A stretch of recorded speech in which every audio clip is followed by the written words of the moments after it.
আজ আমাদের যুবক ভাইরা মুখে দাড়ি রাখে না,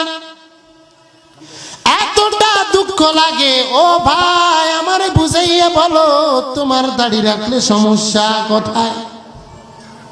আজকে যদি এখানে একটা এই বাড়ির মেয়ে, একটা যুবতী নারী আসিয়া যদি আমাকে বলে, ও হুজুর 5 কোটি টাকা আপনাকে দিলাম, আমার জন্য মন বইরা দোয়া করবেন যেন আমার মুখে দাড়ি উঠে, আমি যদি 24 ঘন্টা আপনাদেরকে নিয়ে যদি তার মুখে দাড়ি উঠানোর যদি দোয়া করে, উঠবেনি?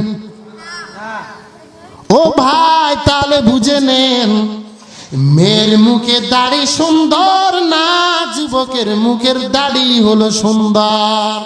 আল্লাহ কি তোমার থেকে সুন্দর কম বুঝেনি? কম বুঝে? তাহলে আল্লাহ যুবকদেরকে দিছে, পুরুষদেরকে দিছে, মহিলাদেরকে দেন নাই কেন?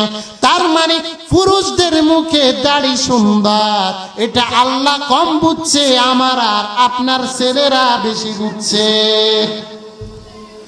মেয়েদের মুখে দাড়ি নাই, আমাদের যুবক ভাইদের মুখেও দাড়ি নাই, তাদেরকে আমি যুবক ভাই বলতে লজ্জা লাগে।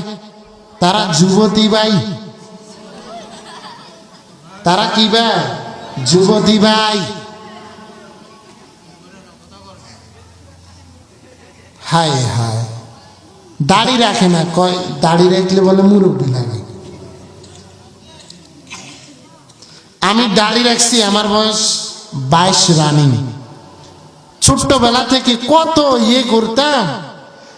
আমার বড় ভাইদের যখন দাড়ি সিধা করে যাইতো না, ওই দাড়িটারে নিজের থুতু দিয়ে মুখে লাগাইতাম, এত শখ আছিল।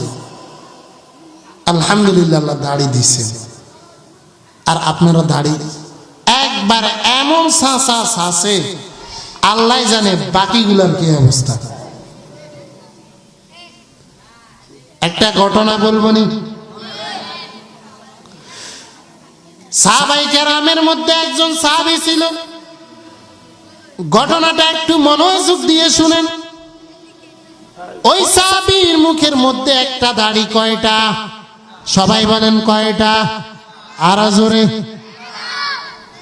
সাহাবীর মুখে একটা দাড়ি। ওই সাহাবী ওই দাড়িটারে খুব মোহাব্বত করে। এখন যখন বিভিন্ন রকমের তার বন্ধু সাহাবীদের সাথে একসাথে হয়, সাহাবীরা তার দাড়ির দিকে তাকাইয়া তাকাইয়া হাসে, এ ভাই আমার দিকে তাকান। ওই একটা দাড়ি হওয়ার কারণে ওই সাহাবীদেরকে নিয়ে অন্যান্য বন্ধুরা হাসি ঠাট্টা করে। আমাদের মধ্যে এমন নাই, ছাগল্লা দাড়ি ফাগল্লা দাড়ি বলে সেটাই না? মুখের মধ্যে কয়টা দাড়ি? অন্যান্য সাহাবীরা এই দাড়িকে নিয়ে হাসি ঠাট্টা করে, বিদ্রুপ করে, তার সাথে মজাক করে, খুব কষ্ট লাগে তার। কিন্তু দাড়িটারে ছিঁড়ে না। জিজ্ঞেস করে, তুমি দাড়িটা ছিঁড়ো না কেন? ওই সাহাবী ডাক দিয়ে বলে, আল্লাহ আমারে দাড়ি দেয় নাই, একটা দাড়ি আল্লাহ মোহাব্বত কইরা দিছে, আমি ওই দাড়িটারে মোহাব্বত করি। কারণ কি? এই দাড়িটা হচ্ছে আমার নবীর সুন্নাত, এই কারণে ওই দাড়িটা আর ছিঁড়ে না। একদিন আরেক সময় পথে যাওয়ার সময় রাসূল ওই সাহাবীকে দেখলেন।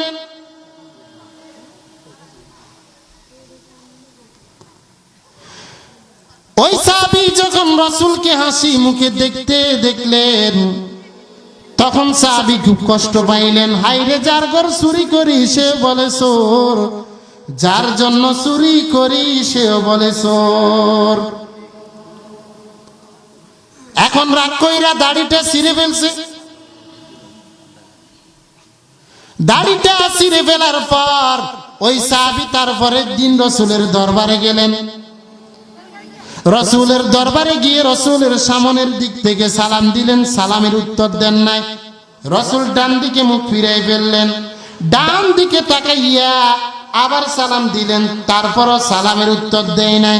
রাসূল বাম দিকে ফিরে গেলেন, ওই সাহাবী বাম দিক থেকে এসে আবার সালাম দিলেন।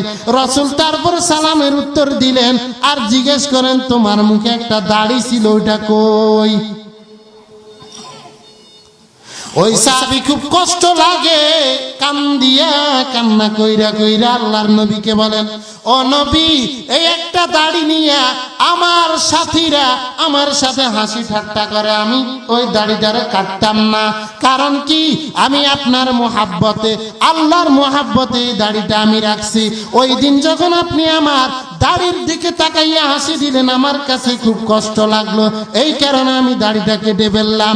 আল্লাহর নবী বলেন, সাহাবী, তুমি কি করলা? ওই দিন তোমার দাড়ির দিকে তাকাইয়া আমি হাসি দিলাম কেন জানোনি? সাহাবী বলেন, কেন ইয়া রাসূলুল্লাহ? আল্লাহর নবী বলেন, ওই একটা দাড়ির মধ্যে 70টা ফেরেশতা তোমার একটা দাড়ি নিয়ে খেলাধুলা করতেছে।